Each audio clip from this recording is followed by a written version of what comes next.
You hear that? Look out!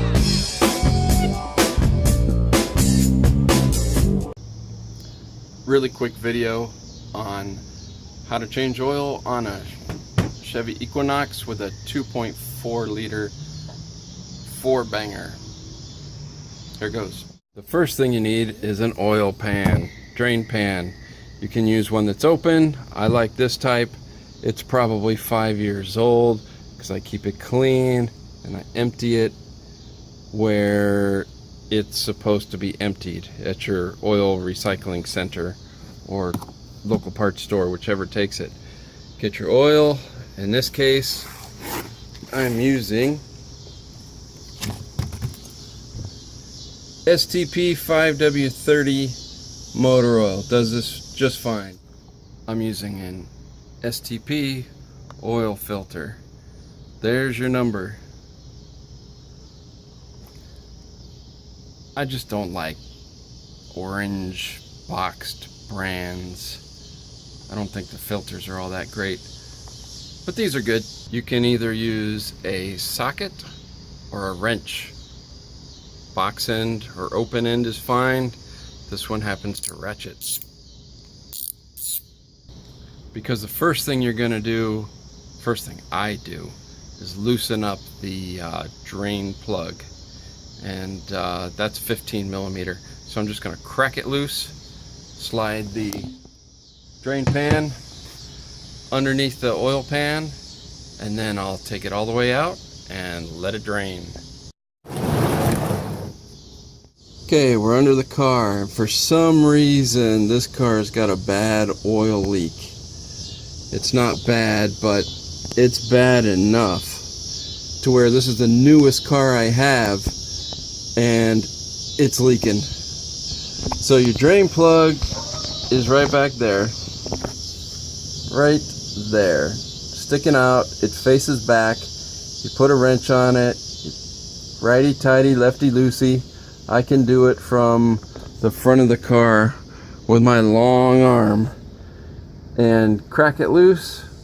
Then I'll slide the oil pan underneath and then pull the drain plug all the way out, let it drain. And in this case, I'm going to change that oil drain plug because I think that might be what is leaking. This is not the best time to film.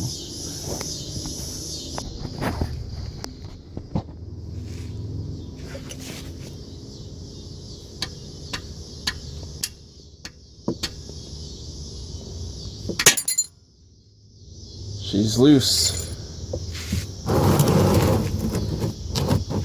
It's not the best way to film a video either. You want to have a rag with you too when you're doing this.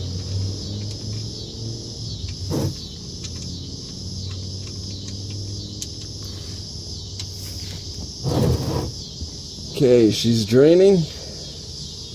I'm going to change this guy out because it might be the problem. There's a little gasket in here that if it starts leaking, you're gonna have a dripper. Gloves would help.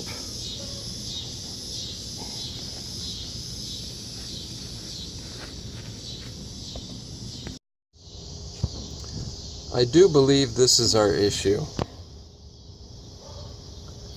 This is the new, obviously, bolt. Not sure if it fits or not. Gonna check that out.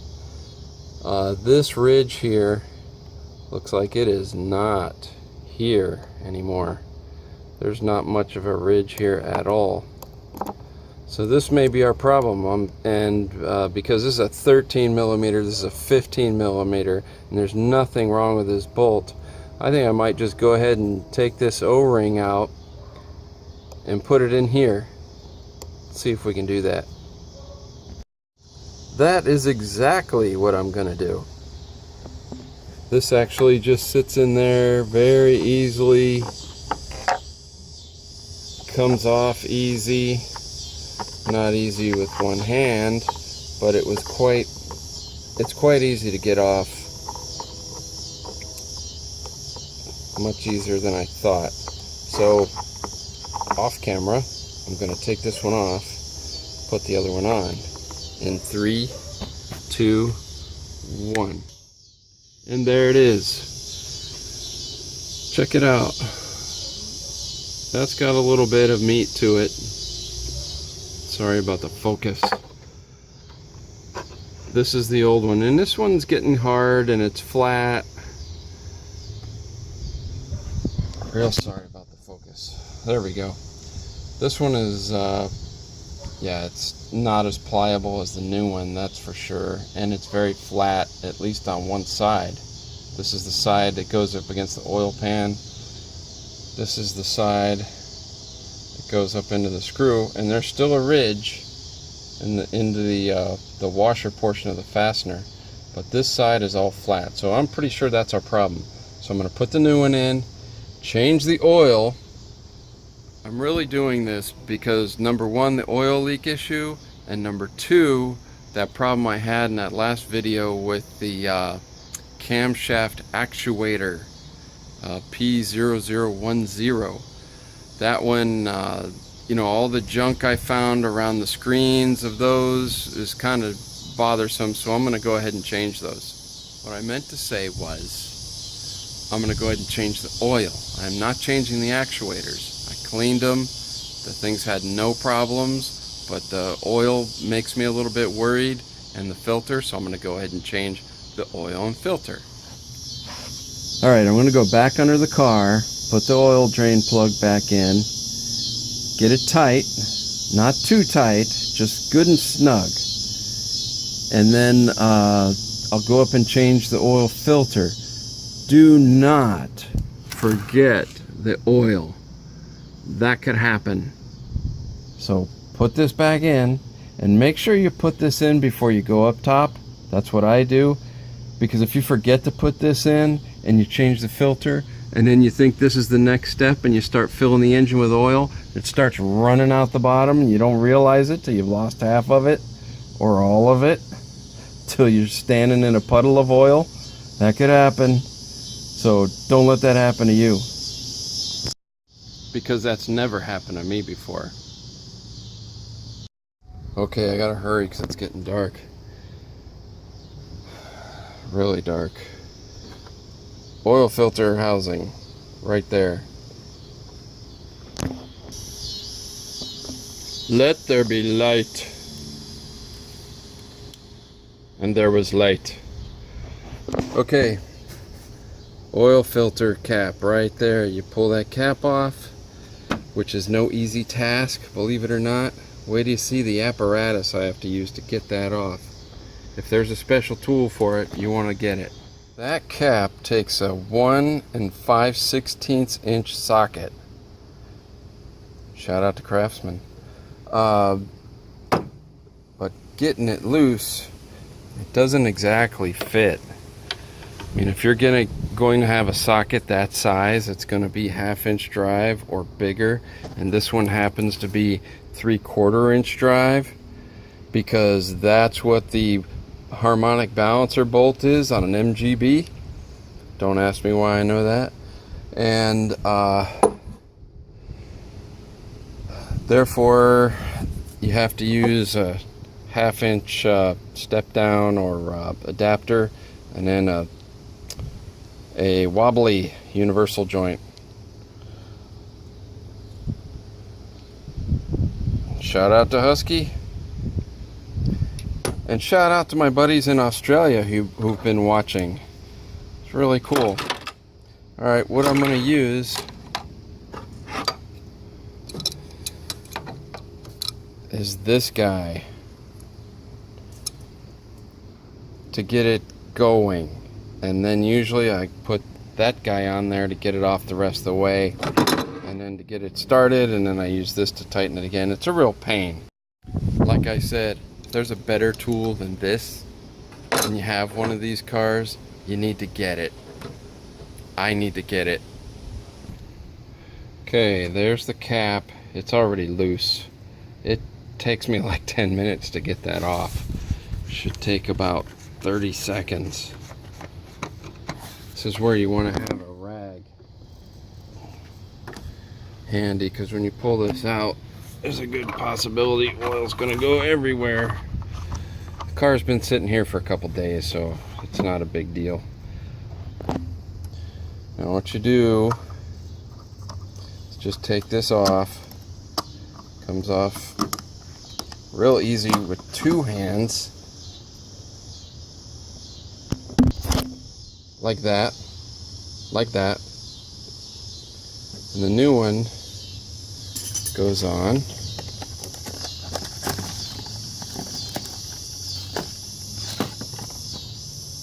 Got a little O-ring right here. This is the difference between a STP and one that comes in an orange box. Doesn't look like a whole lot of difference, but I tell you, I was not happy with what I found in on those screens for those camshaft actuators. This just goes back in, the same way the old one came out. Get a little bit of oil, doesn't take much on the O-ring. This slides back in. There, it's in. Make sure your O-ring here is intact. A little bit of oil on it is okay. Make sure it's not cracked or flattened or anything else. Then you just put it right back in the way it came out.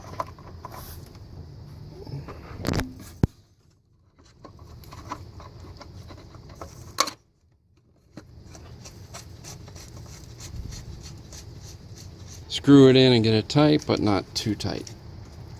Just snug is good. You just want to get the cap, the lip of the cap down to the base and stop. And that usually takes me about 10 minutes. Just because you have to do this in small increments. Again, the right tool would save you a lot of time, although this is going pretty darn easy.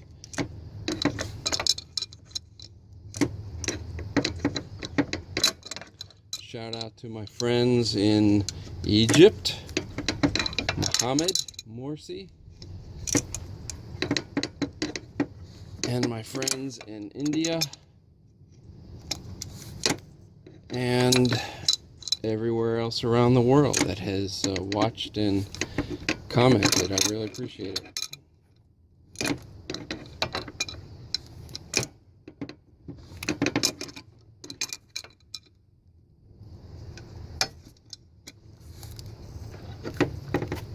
Alright, she's tight, but not too tight. This I usually just put back in the box for your convenience. If you so need it. This comes with a new O-ring. I usually don't replace that.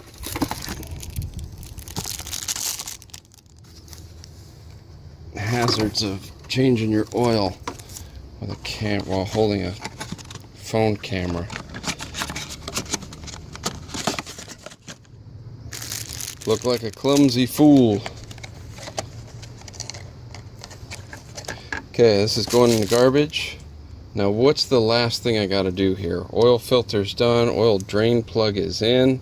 That's your checklist. I went ahead and pulled the dipstick out just to get it out of the way. I can put that back in. Okay, and we're done. Not so fast. 30 weight oil. Gotta go in. Definitely don't start it without oil in it. That would not be good. My handy dandy funnel. My oil. Now this thing, make sure that you don't let any of this get down in your engine. This could block up oil passages, get stuck anywhere, and it will not be good. So just do that. Take it off. I just get it out of there. Make sure there's no debris gonna fly in there, and then fill her up. This car takes 5 quarts, so I've drained 5 quarts, and I'm going to add 5 quarts. That reminds me of a funny story I gotta tell you here in a minute. I'm not going to do this with a camera. You're just going to have to take my word for it.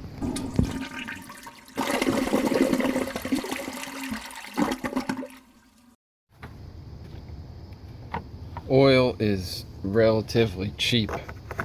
Engines are expensive. I think Scotty Kilmer says that. Okay, essentially this job is done. Gonna put away my tools. Because I could swap that O-ring, I got to maintain my 15mm bolt, which is the same on my Suburban, same on my HHR, and the same on my Camaro. So I don't have to worry about having a different size, 13, just for this car. So that worked out good. Put your tools away so you know where they are next time you need them. Alright, resetting your oil light. Menu till you get to remaining oil, life, and then just hit the set, and then it'll give you the yes or no. Move the arrow up to yes, hit this again, that'll change like you saw, that'll change, and then you're done.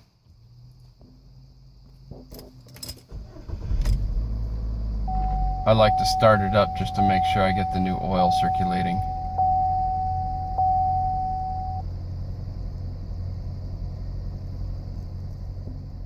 An oil change isn't rocket science, and it shouldn't be expensive. You could do this yourself as long as you got a couple tools, know what you're doing, and an oil drain pan, and somewhere to take the oil when you're done. Thanks for watching.